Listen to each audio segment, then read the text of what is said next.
सादर जय श्री कृष्ण। एक बार पुनः फिर आपके समक्ष एक बात को जानने के लिए, इस भाग दौड़ भरी जिंदगी में हम चूज क्या करें, हम अपनाएं क्या चीज अपनाने की है, क्या छोड़ने की है, ये समझदारी हमें नहीं आती। कहते हैं एक बार 3 संत एक सदग्रस्त व्यक्ति के घर गए और वहां जाकर के उन तीनों महात्माओं ने दरवाजे की कुंडी को खटखटाया। घर के अंदर से एक महिला निकल कर के आई, साधु महात्मा के भेष को देख करके प्रणाम किया और पूछा कैसे आना हुआ। तीनों साधु बोलने लगे कि हम यात्रा करते करते यहाँ पहुंचे हैं और बेटी तेरे यहाँ भोजन करना चाहिए। स्त्री कहने लगी मैं आपको भोजन तो करा दूं, मेरे लिए सौभाग्य की बात है, अन्नदान तो महादान होता है, लेकिन मैं अकेली हूँ घर पर, मेरे पति भी घर पर नहीं है, कोई भी पारिवारिक सदस्य यहाँ पर नहीं है, मेरी छोटी सी बेटी है वो भी गई हुई है शिक्षा अध्ययन करने के लिए। तो आपको बुरा न लगे तो यदि मेरे पति आ जाएं तो क्या मैं उनसे पूछ करके आपको निमंत्रण दे दूं। संत बड़े प्रसन्न हुए कि देखो कितनी पतिव्रता नारी। संतों ने कहा, बोले हम इंतजार कर रहे हैं तुम्हारे पति आ जाएं और यदि वो अनुमति दें तो हमें बुलाने आ जाना। कहते हैं संध्या समय में पति आए और आकर के उस स्त्री ने, कहते हैं, अपने पति को प्रणाम करके कहा कि आज 3 संत आए थे और भोजन की याचना कर रहे थे, मैंने कह दिया कि आप यानी मेरे पति घर पर नहीं हैं तो मैं कैसे भोजन कराती। पति बड़े प्रसन्न हुए, लेकिन कहने लगे कि जाओ उनको लेकर के आओ और उनको भोजन पवाओ। भोजन पवाना तो, भोजन खिलाना तो बहुत ही शुभ कर्म का प्रतीक बताया गया। कहते हैं प्यासी को पानी और भूखे को भोजन देना तो महादान है, इससे अच्छा दान और क्या होगा। स्त्री गई और उन तीनों संतों को ढूंढा, प्रणाम करके कहने लगी कि आप चलिए, मेरे पति ने अनुमति दे दी है और आपको भोजन कराना चाहते हैं। तीनों संत में से एक संत बोले कि बेटी हम पहले जब तुम्हारे घर आए थे ना, जब तुम स्वीकार कर लेती हमारा निमंत्रण जो हम निवेदन कर रहे थे आपसे, तो हम जरूर तीनों चलते, लेकिन बेटी अब हम में से एक जाएगा। बोले कौन? तो बेटी मेरा जो नाम है वो धन है, दूसरे संत का नाम है सफलता और तीसरे का नाम है प्रेम। जाओ बेटी जाकर के अपने पति से पूछना कि हम तीनों में से किसको भोजन कराना चाहते हैं, किसको खाना खिलाओ। पत्नी गई और जाकर के अपने पति से यही सब बातें कही कि आप बताओ किसको भोजन पवाना चाहते हो। अब पति बोला कि जीवन में धन की कमी है, धन हो जाए तो बहुत बढ़िया। या जग में 2 ही बड़े दामोदर और दाम, दामोदर बैठे रहें और दाम करे सब काम। तो दाम है तो सब कुछ है, इसलिए धन को लेकर के आओ। और अक्सर हम धन के पीछे इतने भागने लग जाते हैं, जिस धन को हम दौलत कहते हैं, हमारे ब्रजवासी संत तो कहते हैं दौलत मतलब 2 लात। जब ये आती है, ये दौलत रूपी धन जब आता है तो 1 लात जब हमें क्या होती है, पीछे से पड़ती है, तो हम छाती चौड़ी करके सबको बताते हैं कि मेरे पास ये है, मेरे पास ये है। लेकिन वो व्यक्ति भूल जाता है कि किस बात का अभिमान कर रहा है। दौलत में दूसरी लात अभी शेष है और दूसरी लात पीछे से नहीं, फिर वो सामने से पड़ती है और जब छाती पे लात पड़ती है तो फिर अपने आप झुक जाता है। इसलिए ये जो धन है, ये बिना, कहते हैं, सद्बुद्धि के कोई जीव रख नहीं पाता। जिसके अंदर व्यवहार अच्छा होगा, सद्बुद्धि होगी, परमात्मा की कृपा होगी, वही धन के भोग को भोग सकता है। और शास्त्र तो कहता है जो धन किसी के काम आए, किसी का घर बसाए, किसी की जरूरतमंद की सेवा में लगे, सही मायने में वही धन, सही कमाई आपकी वही है, स्वच्छ कमाई, शुद्ध कमाई वही है। वरना तो हम सब उस धन के केवल और केवल एक पहरेदार, एक चौकीदार है। धन खा नहीं सकता व्यक्ति, खूब कमा ले, खूब नाम कमा ले, लेकिन याद रखना जितना धन आप अपने लिए इस्तेमाल कर सकते हो और जितना धन आप किसी की मदद में इस्तेमाल कर सकते हो, वही धन इस्तेमाल हो रहा है।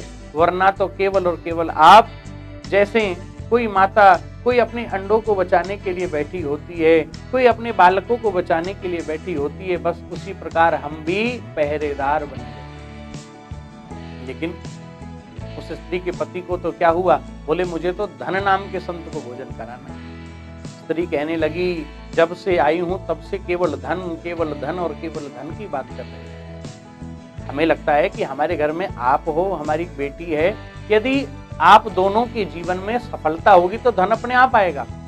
यदि कोई व्यक्ति जीवन में सफलता को प्राप्त कर रहा है, सफल होता जा रहा है, तो धन अपने आप आता है।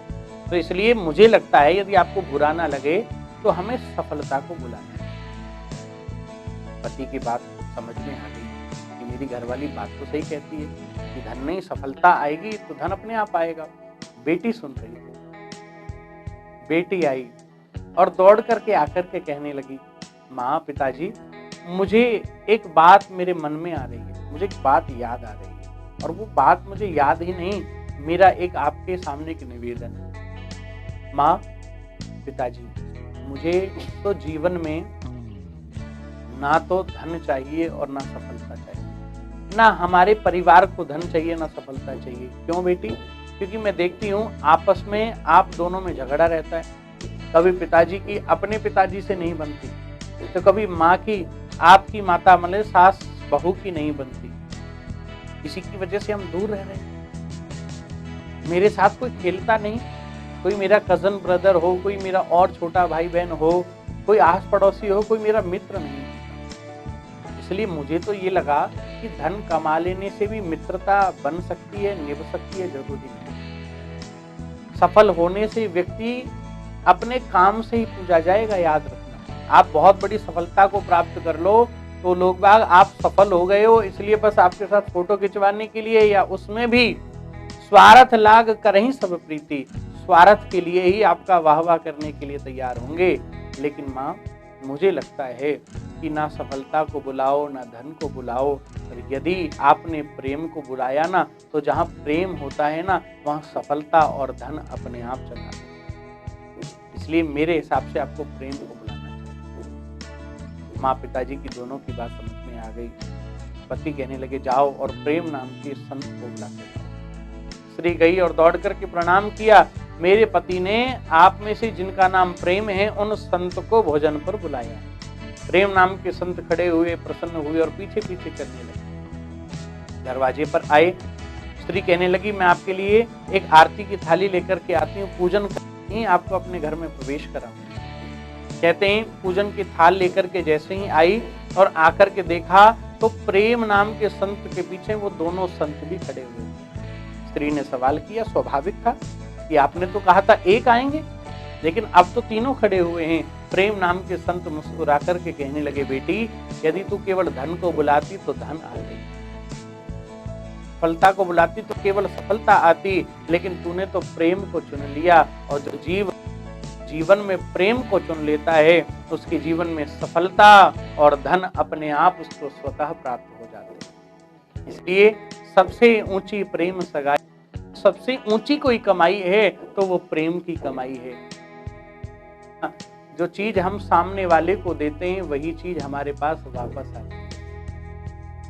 शब्द परोसो तो वो भी वापस आएगा, तो क्यों ना हम प्रेम परोसें।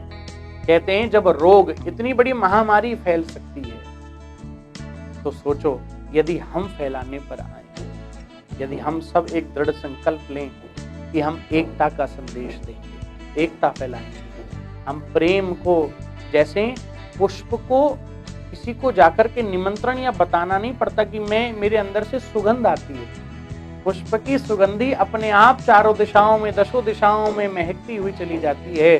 बस उसी प्रकार जिस दिन आपका व्यवहार अच्छा हो गया, प्रेममय हो गया, उस दिन अपने आप जीवन में धन और सफलता प्राप्त हो जाएगी। इसलिए फैलाइए, मेरे कहने से आप विचार करना, यदि हमने प्रेम फैलाया, अच्छे संदेश फैलाए और सबको एकता की सीख सिखाई, तो हमारा यही वसुधैव कुटुंबकम, ये हमारा पूरा विश्व हमारा होगा, और हम वही हैं जिस देश का लोहा पूरा जहां मानता है। हम वही हैं जहां सबसे पहले विद्या की रीति आरंभ हुई, हम वही हैं जहां पर बड़े बड़े संत महात्मा हुए, हम वही हैं जहां से समस्त देशवासियों के कोई भी अंदर से एक प्रेरणा के स्रोत के रूप में चाहे विवेकानंद जी प्रकट हो जाते हैं, महात्मा गांधी जन्म लेकर के अहिंसा की शिक्षा की ओर चला पड़ते हैं, हम वही हैं जो यशोदा के कृष्ण के उन नटखट किलहोलियों के ऊपर हम आनंदित होते रहते हैं, हम वही हैं जो कृष्ण लीलाओं को अपने जीवन में रखते हुए आनंद को प्राप्त कर लेते हैं, हम वही हैं जो राम की मर्यादा और अपने पिता माता की बात को रखने के लिए अपना जीवन न्यौछावर कर देते हैं। हम वही हैं जो विवेकानंद बनकर के अपना पूरा जीवन देश की सेवा में लगा देते हैं, और हम तो वही हैं जो स्वयं महात्मा गांधी भी अपना जीवन देश के चरणों में न्यौछावर कर देते हैं। हम वही तो हैं जो सरहदों पर खड़े होकर के हम सब की रक्षा कर रहे हैं। हम में से ये तो हैं। तो क्या इन सब ने हमारे लिए प्रयास किया, एक छोटा सा प्रयत्न किया, क्या हम एक छोटी सी कोशिश नहीं कर सकते सद्व्यवहार फैलाने की, प्रेम फैलाने की, एक ऐसी सुगंध फैलाने की जो सबको एकता का संदेश दे, जो सबको एक प्रेम के धागे से बांधे रखे। धागा कच्चा कितना भी हो, यदि बार बार गोलाई से बंधना लिपटना शुरू हो जाए तो वह कच्चा धागा भी मजबूत हो जाता है। हम सबके अंदर मतभेद मनभेद हो सकते हैं, लेकिन आत्मा भेद नहीं हो सकता, क्योंकि वह परमात्मा के नाम अनेक हो सकते हैं, परमात्मा वही। इसलिए हमें समझना है भाव भिन्न हरि एक हैं, उपासना घाट अनेक, और जी चाहे तहाँ बीजिए, परसा पानी एक, परसा पानी। वो पानी एक ही है, घाट अलग अलग हो सकते हैं, गंगा का जल वही निर्मल है। इसलिए हम सबका परमात्मा वो ईश्वरीय शक्ति भी एक है। बस हमें जिसको भी हम मानते हैं, जिस संप्रदाय से जिस धर्म से जुड़े हुए हैं, निष्ठावान होकर के बस एक ही चीज आप सबका धर्म सिखाता है, आपस में प्रेम को रखना, सद्व्यवहार को रखना। बस यही रखते चलिए। प्रेम यदि आपने अपनाया तो आप सबको सफलता और धन, आपको सक्सेस अपने आप मिलती रहेगी। सादर जय श्री कृष्ण।